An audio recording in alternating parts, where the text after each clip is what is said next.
Bismillahirrahmanirrahim. Assalamualaikum warahmatullahi wabarakatuh. Perkenalkan, nama saya Tessa Hermita dengan NIM 231010-2022, kelas akuntansi syariah, dengan dosen pengampu Ibu Rahma Wijayanti, SEMAK. Mata kuliahnya yaitu Advanced Accounting, tahun ajaran semester genap 2024-2025. Pada kesempatan kali ini, saya akan menjelaskan tentang analisis video dari satu perusahaan yang terdaftar di JII atau Jakarta Islamic Index. Di sini saya mengambil PT Industri Jamu dan Farmasi Sidomuncul Tbk sebagai bahan analisis kali ini. Pada profil perusahaan ini, PT tersebut berdiri pada tahun 1975, yang berlokasi kantor pusatnya yaitu di Kelurahan Pekunden, Kecamatan Semarang Tengah. Bidang usaha industri jamu dan farmasi. Status perusahaan terbuka. Visi dan misi menjadi perusahaan jamu dan farmasi modern terdepan yang mendunia, mengembangkan produk berbasis herbal yang berkualitas dan terpercaya, mengedepankan riset dan inovasi dalam setiap produk, meningkatkan kesejahteraan masyarakat dan pelestarian budaya jamu. Produk utamanya yang sering kita jumpai yaitu seperti tolak angin, Kuku Bima Energi, Sari Kunyit Plus, dan produk herbal lainnya. Kemudian ada strategi bisnis pada PT Sidomuncul, diverifikasi produk herbal dan suplemen kesehatan, penguatan brand awareness di pasar global, digitalisasi distribusi dan pemasaran atau e-commerce media sosial, dan CSR-nya itu konservasi tanaman obat dan edukasi kesehatan masyarakat. Lalu ada riset dan pengembangan, fokus pada kombinasi bahan herbal tradisional dengan riset ilmiah modern, pengembangan produk baru berbasis kebutuhan pasar, dan berkolaborasi dengan universitas lembaga penelitian. PT Sidomuncul ini terintegrasi vertikal.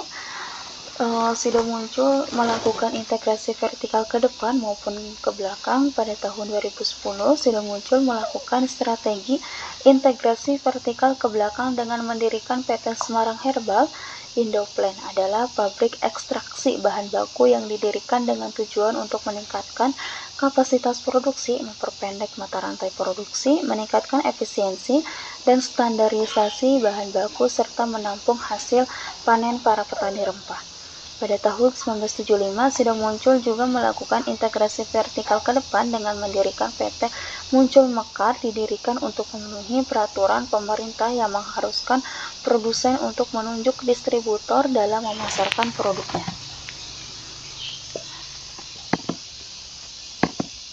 Di sini PT Sidomuncul mengakuisisi PT Berliso Mulia Farma. PT Industri Jamu dan Farmasi Sidomuncul ini adalah pihak yang melakukan akuisisi, sementara perusahaan yang diakuisisi atau targetnya adalah PT Berliso Mulia Farma. Kemudian akuisisi ini diselesaikan pada 1 September 2014 dengan nilai transaksi sekitar 125 miliar. Sidomuncul mengambil alih dengan angka 17,198 pada saham milik perorangan, masing-masing bernilai nominal Rp1.000.000 sehingga menguasai 99,99 saham PT Berliso Mulia Farma.